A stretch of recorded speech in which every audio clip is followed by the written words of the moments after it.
My name's Charles Alessi. I'm Chief Clinical Officer of FIMS, and I'm delighted to be talking to you today around the response to COVID-19. But the response with a twist, because I've been looking at this really from a global perspective. HIMS is a global organization whose vision really is to realize the full health potential of every human everywhere. And because of that reason, we're in a position where we have been invited to most nations on earth to comment on and to get involved in some of the issues to do with data and technology around the response to the COVID pandemic.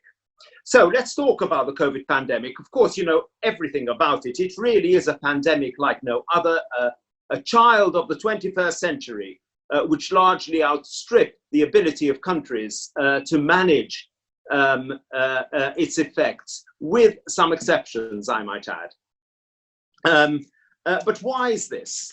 And I think it really is because of the fact that it is rather different to other pandemics. It's asymptomatic transmission, and also the fact that it's transmitted mainly around a respiratory, through a respiratory medium, and also through the front of the nose rather than right down into the chest. That makes an enormous difference. But anyway, what are the main factors, really, if we have to be thinking in terms of looking forward, that would determine success in managing a pandemic?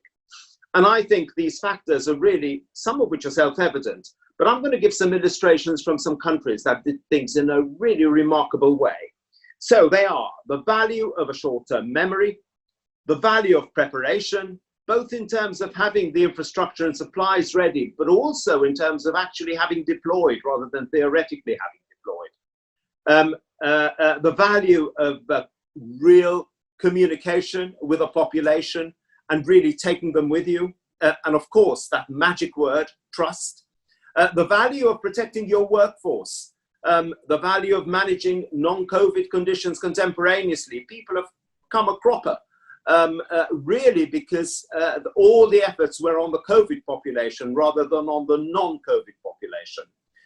The value of managing care in the community, both in terms of vulnerable groups and also in terms of care homes.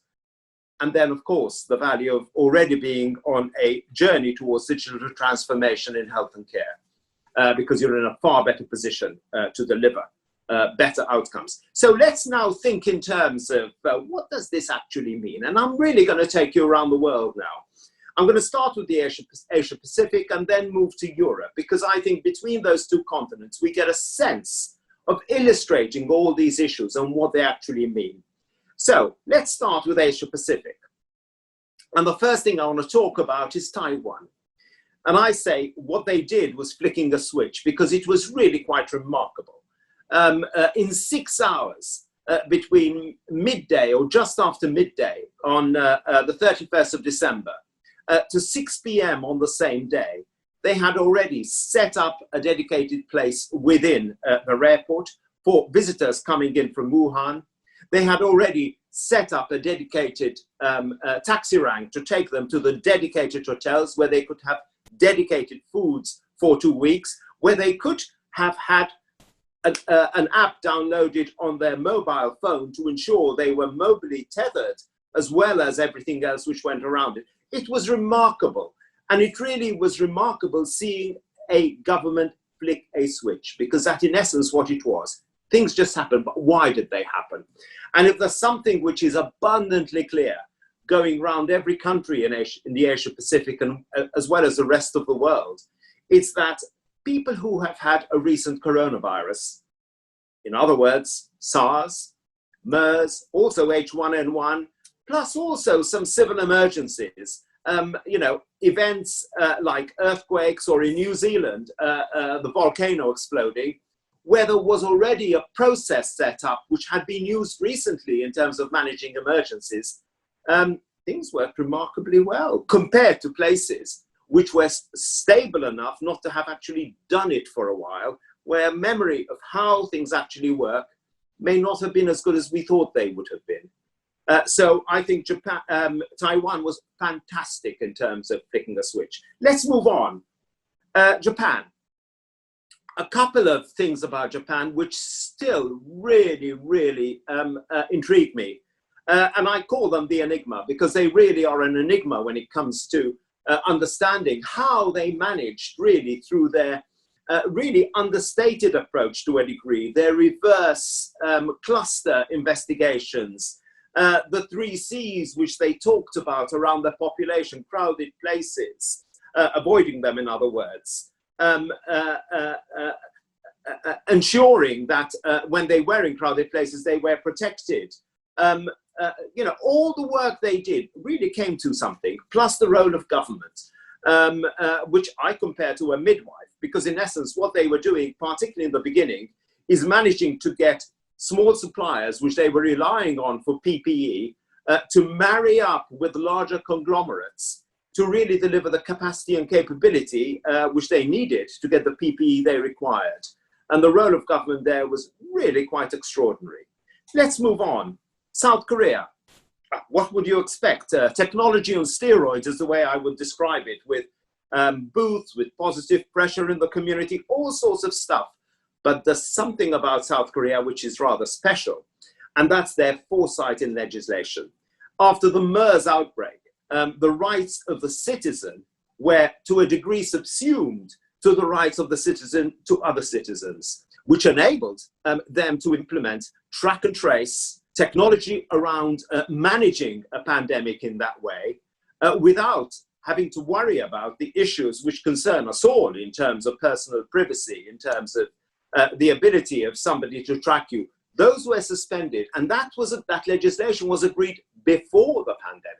So suddenly they just turned it on, and they could marry data and information from government in terms of eligibility for services, together with personal data from mobile phones, even going on and adding in data from companies associated with credit cards, financial data, and they could really manage the pandemic well. I'm not saying that's the answer for everybody, and I'm not saying that's the answer forever, but to be in a situation where you can suddenly switch it on and switch it off is really very, very good.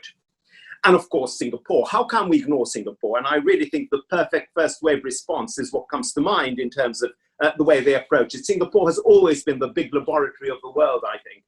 This city-state of a relatively small population, but with such flair and imagination in terms of getting everything together and deploying it in real time is a wonder.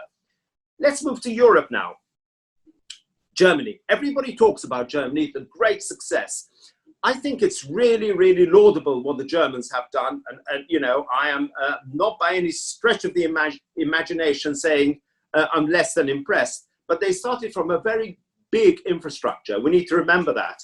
So they had a lot of ventilated beds, a lot of nursing, a lot of everything, a lot of testing. And so perhaps the faults that existed weren't immediately obvious.